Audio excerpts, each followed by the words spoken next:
Hi, I'm Steve. And I'm Rick. Welcome back to Power Factor.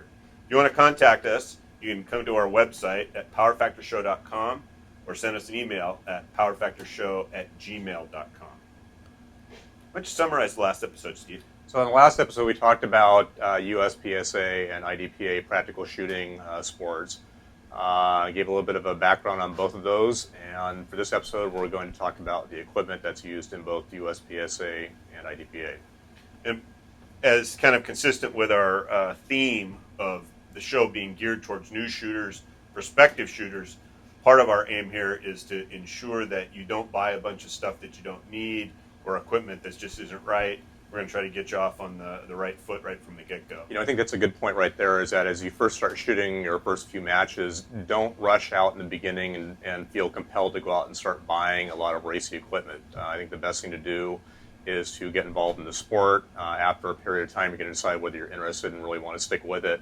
And at that point, or even up to that point, start looking at a lot of what the people are using for equipment. There's a very good reason they're probably using that equipment, because it works. So basically, resist the tendency or the urge in the beginning to go out and spend money. And if you've already spent money, you've already got gear, go ahead and use it. I mean, one of the things that when I first got started in the sport is I actually delayed my entry into the game, which I of course regret now, because I would read magazines and see stuff on TV and go, oh, I don't have the best holster, or I need more mags, or I need this or that, and I just was fiddling around, and you just don't need to do that. I mean, as long as your holster is secure, doesn't flop around, and covers the trigger, it's adequate for your first couple of matches, maybe your first dozen matches. And after you've got a feel for what you need and what others are using, I mean, like Steve said, you can look around and see what people are using, and that's usually a good recommendation, although there are some people who change equipment like they change their underwear. If there's a new holster out, they'll buy a new holster. Nothing wrong with the old one, and maybe no improvement with the new one, but they want to have that latest cutting edge gear, and that's really not necessary. And we'll get into that too. What things change. Is it an improvement? Is it not? Do you need the latest widget, or is the classical stuff we're going to work for you? So probably the most common division in USPSA is production division, and production division is division for your pretty much box stock guns off the gun shelf, gun dealer shelf, with very few modifications whatsoever. These are guns that you probably already own right now. An IDPA, that would be stock service pistol, right? In terms of typical equipment, I have here a Glock 19. This is actually my carry gun, clear weapon. This is what I use for carry. I also last year played around with it in USPSA production division. Kind of getting back to the roots that I started out at, last year I decided as this is an experiment, I wanted to shoot 1 year with my carry gun, because I was actually never getting very much range time with my carry equipment. So this is my carry holster. It is a Texas strong side holster made by James Kirkpatrick. It was just use a standard belt, and for a period of time I just shoved a bunch of magazines in my back pocket, just like I started out many years ago, 18 years ago, using a 1911. This same equipment can be used in IDPA SSP division. To be honest, the couple times that I've shot IDPA, I stuffed the magazines in my back pocket. In fact, there you're limited to 2 magazines. Mm-hmm. Right. In USPSA, there is no limit on the number of magazines that you can carry. I can actually shove 4 Glock 19 magazines in my back pocket and get away with that. It seems to work very well. So I think the point here is that the equipment that you have right now, you already have probably everything that you need to go out and get competitive in shooting in either USPSA or IDPA. My carry holster I typically would wear at a 3 or 330 position, basically behind the hip. Later on throughout the year, I switched over to a little more competitive equipment, gear and holster. This is more of a, if you want to call it, a racy type holster for production division, which it would be classified as. Still production legal, though. Still production legal, using a Blade Tech drop offset holster. Idea here is that it gives me a little more clearance between the gun and the belt, makes it a little bit easier to get onto the gun and grip it. I also have my magazine carriers here for quick access to the magazines rather than going to the back pocket. This is obviously a lot faster. But this is more of a specialized piece of equipment But this is probably about as gamey as it gets in production. A lot of the production shooters that you're going to see are going to be using pretty much gear just like this. Only the guns really differ. Yeah, and that's one of the differences. Although the Glock 19 is certainly appropriate for both USPSA production and IDPA stock service pistol, that the real difference in equipment was illustrated by that last rig that Steve showed. The drop offset holster is specifically not allowed. It's considered to be a piece of competition equipment because concealed carry gear is generally high, tight to the body, and so the dropping it below the belt level and offsetting it is considered to be competition only type of.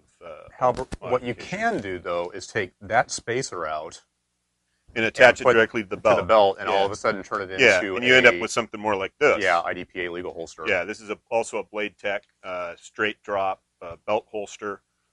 Really, the difference, if you're looking for a defining difference between is that IDPA legal versus is it USPSA legal, if the belt loops allow the belt to pass through and contact the back of the pouch when it does pass through, it's probably a legal holster. This separate piece that's attached to the back that holds it out away from the belt is kind of what defines the competition holster in the eyes of IDPA. Now, is this legal? That's another interesting piece of equipment. In USPSA, the common belt is what we call a two-part belt. It's Velcro with one inner part fed through the belt loops, and then the outer part has all the equipment kind of semi-permanently attached to it in the locations where you want your gear to remain, and then you can just put it on and the Velcro holds it on. The problem, or what that addresses, is depending on how many and where your belt loops are located, you can't always put all your gear exactly where you want it. You can't fit 6 mag pouches and a holster on there and have it spaced on the belt exactly like you want. So with the two-piece inner-outer belt, this belt is threaded through the belt loops, and then this one just is fitted over it, and you don't have to worry about it. And to a certain extent, IDPA addressed the same thing with a new ruling that allows you to skip some of the belt loops on your pants so that you can locate your holster and your gear in a place where it's both legal and comfortable. It used to be if your belt loops were in the wrong place, you were just kind of stuck. Your mag pouch would either be an inch too far forward or 2 inches too far back because of where your belt loops were. But now you can skip a belt loop or two and get your equipment where you want it. Is the inner-outer belt though legal in IDPA? Inner-outer belt is not legal. The equipment in USPSA has to ride on the belt that is passed through your belt loops. You mean in IDPA? In IDPA, yeah, right, exactly. Right. So here's an example of an IDPA legal rig. This one's all leather as opposed to Steve's all synthetic. We've got the holster is, again, the belt runs tightly against the belt runs right against the holster. The belt and the mag pouch are threaded right onto the belt.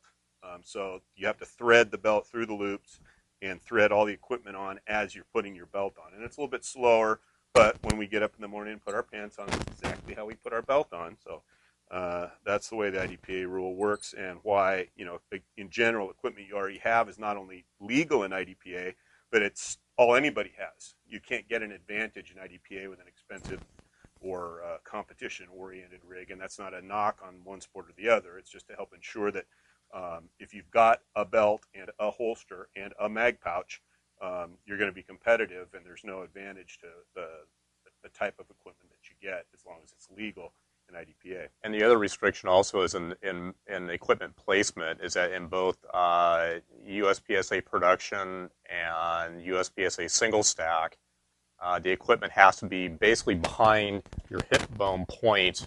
So your magazines and holsters have to be behind your hip bone points. You cannot have any gear out in front, which is different than limited or open or limited 10 divisions where you can have that, and we'll show that equipment in a little bit here. But in IDPA, you have the same, I think you have a center line requirement. It's body center line, yeah. Right. And again, it's one of those things where the rules, to a certain extent, will run one way if your gear is IDPA legal and located in the IDPA legal position. It's also legal for USPSA, but the other isn't really the case. It doesn't work back the other way. And the reason being is that while USPSA uses that your hip bone as the location indicator, it's got to be behind the hip bone. In IDPA, the location is the body center line, viewed from the side. And so the leading edge of your magazine pouch and the trigger on the holster side must be aligned no further forward than the body center line. So it comes, what it amounts to, in terms of where your gear is located on your body, is in IDPA, it's a little bit further back. IDPA also has a requirement that your gear be concealed under an outer garment.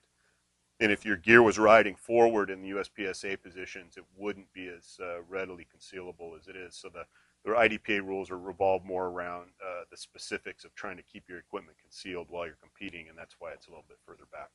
Right. In USPSA, there's no cover garment requirement or anything of that nature, so you're pretty much free to run around, without a jacket. However, unless it's cold, you may want to wear one, but there's no requirement to wear equipment. And we'll get into more specifics. There is the equipment other than your gun and your holster and your mag pouch is its own topic. I mean, when you start getting into what kind of shoes should I wear, what kind of pants should I wear, there really is competition-specific gear, or at least competition-friendly gear, and we'll get into that too. We're going to kind of confine this discussion today on just the belt and the gear that's worn on the belt. So I talked a little bit before about more racy type stuff. This is my USPSA limited gear. You can see here the holster is located here. I wear this holster in what's called typically somewhat of appendix carry position, but the gun is located or mounted right about here on my belt. Is where I wear the holster at. Rick is not a very big fan of of holsters like this. I think you called them the erector set holster or something to that effect. But at any rate, they're a fairly highly racy holster. The idea is very minimal. There's a lock on the holster to hold the gun in place. When it's locked, that gun will not come out. When you unlock it, it literally pops out of the holster. So it's a fairly safe holster to use as long as you use the lock on the holster to keep the gun retained. If you don't do that and somebody comes along and bumps the gun, actually it does retain it somewhat that way, but bumps it and it comes out, it's a very easy way to dump your gun onto the ground, which is not a good thing. Mag pouches on this are located, you can see more around toward the front of the holster. I tend to position the mags, which we'll talk a little bit probably later on, under some of the more technique things, but basically as my hand comes down and goes around my body, they land perfectly on the mag, each one. So you're really positioning the mags as your hand comes around and rotates. The mags are pre-oriented in that position. These are fixed very securely to the holster. So that's kind of an example of a more racy type holster setup that you're going to see in either limited or open or limited 10 divisions, basically the divisions that are not restrictive in terms of the position or carry of your equipment. To a large extent, you can tell how old somebody's competition holster is by how much of the gun it covers. The most modern holsters have no support at the muzzle, and all of the retention is done here at the trigger guard, trigger area. So your typical modern competition holster is really just kind of a little piece of metal with a trigger guard clip on it. Not as secure, not as safe, but the